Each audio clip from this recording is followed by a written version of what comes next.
Hi, welcome to our channel. இன்றைக்கி நம்ம சேனலில் ரொம்பவே சிம்பிள் அண்ட் டேஸ்டியான வெஜ் புலாவை தான் பார்க்க போகிறோம். இது சட்டுன்னு செஞ்சு முடிச்சிடலாம். வாங்க ரெசிபி எப்படின்னு பார்க்கலாம்.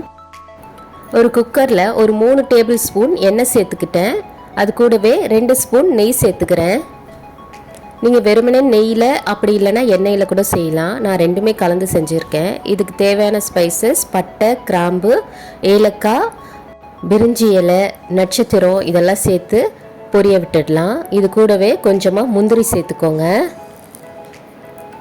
இப்போ இது எல்லாத்தையும் லேசாக கலந்து விட்டுக்கலாம்.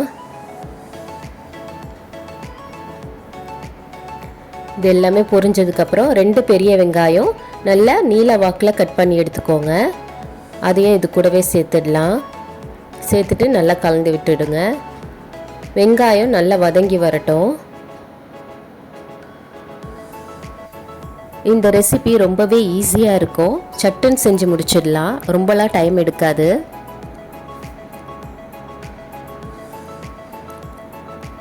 இப்போ வெங்காயம் நல்லா வதங்கிடுச்சு. இது கூடவே நம்ம 1 ஸ்பூன் இஞ்சி பூண்டு பேஸ்ட்டு சேர்த்துக்கலாம்.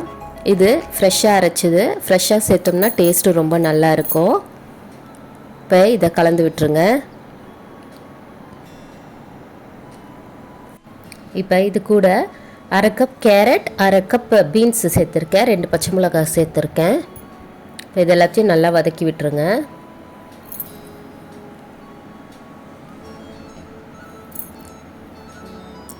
இது கூடவே தேவையான அளவு உப்பு சேர்த்துக்கோங்க.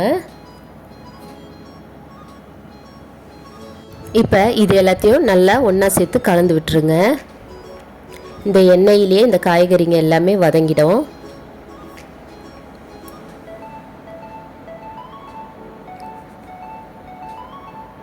இது கூடவே 1/2 கப் பச்சை பட்டாணி சேர்த்துக்கலாம். இது காஞ்ச பட்டாணி, நான் நைட்டே ஊற வச்சு எடுத்து வச்சுருக்கேன். நீங்கள் ஃப்ரெஷ்ஷான பட்டாணி சேர்த்திங்கன்னா டைரெக்டாக சேர்த்துடலாம். ஊற வைக்கணுன்ற அவசியம் இல்லை. இப்போ இது எல்லாத்தையும் நல்லா கலந்து விட்டுருங்க.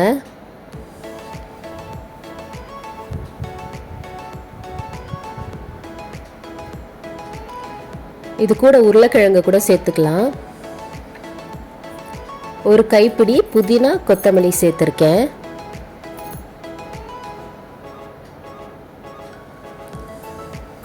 எல்லாத்தையும் நல்லா கலந்து விட்டுடணும். இதில் காரத்துக்குன்னு பார்த்தீங்கன்னா பச்சை மிளகாய் மட்டும்தான் போட்டிருக்கோம். வேறு எதுவுமே மிளகாய் பொடியெலாம் சேர்க்க போகிறதில்ல. இப்போ தேங்காய் பால் சேர்த்துக்கலாம். தேங்காய் அரைச்சி பால் எடுத்துக்கோங்க. நான் 1 கப் அரிசிக்கு 1.5 கப் தண்ணி எடுப்பேன். நான் 3 கப் அரிசி எடுத்திருக்கேன். 3 கப் அரிசிக்கு 4.5 கப் தண்ணி வரும். 3 கப் தேங்காய் பால் ஊற்றிருக்கேன். 1.5 கப் தண்ணி ஊற்றிருக்கேன். இப்போ இது எல்லாத்தையும் நல்லா கலந்து விட்டுடலாம். இது நல்லா கொதிக்கணும். இப்போ இதே நம்ம பிரியாணி பாத்திரத்தில் செய்கிறோம்னா 1 கப் அரிசிக்கு 2 கப் தண்ணி சேர்த்துக்கணும். அப்போ தான் நல்லா வெந்து வரும். நம்ம தண்ணி வைக்கிற மெஷர்மெண்ட்டு தாங்க அரிசி உடையாமல் குழையாமல் வரும். அதனால் நான் சொன்ன மெஷர்மெண்ட்டையே நீங்கள் ட்ரை பண்ணி பாருங்கள். இப்போ அரிசியை நல்லா ஊற வச்சு எடுத்துக்கிட்டேன். தண்ணியெல்லாம் வடிச்சிட்டு அரிசியை சேர்த்துக்குவோம்.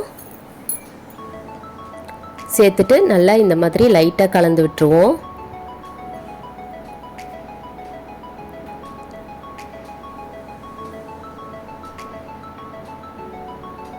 உங்களுக்கு வேணும்னா மேலே லெமன் ஜூஸ் கூட ஊற்றிக்கலாம்.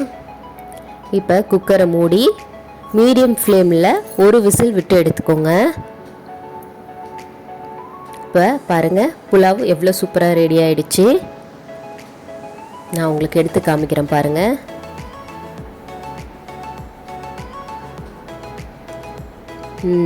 கொஞ்சம் கூட அடி பிடிக்காமல் நல்லா உதிரி உதிரியாக வந்திருக்கு பாருங்கள். நம்ம கரெக்டான அளவில் தண்ணி ஊற்றினோம்னா இந்த மாதிரி நல்லா வந்துடும். பாருங்கள், கொஞ்சம் கூட ஒட்டவே இல்லை. நார்மலாக தேங்காய் பால் ஊற்றுனாங்கன்னா கொஞ்சம் பிசு பிசுன்னு இருக்கிற மாதிரி இருக்கும். இது பாருங்கள் எவ்வளோ உதிரி உதிரியாக இருக்குது. இதை வேறு ஒரு பவுலுக்கு ட்ரான்ஸ்ஃபர் பண்ணிவிடுவோம். இது கூட நீங்கள் வெறுமனே ரைத்தா கூட வச்சு சாப்பிடலாம். அப்படி இல்லைனா எக் மசாலா, சிக்கன் 65 இந்த மாதிரி நல்ல காரசாரமான சைட் டிஷ் வச்சு சாப்பிட்டிங்கன்னா ரொம்பவே நல்லாயிருக்கும். இதை நீங்கள் லஞ்சுக்கு, டின்னருக்கெலாம் கூட சாப்பிடலாம்.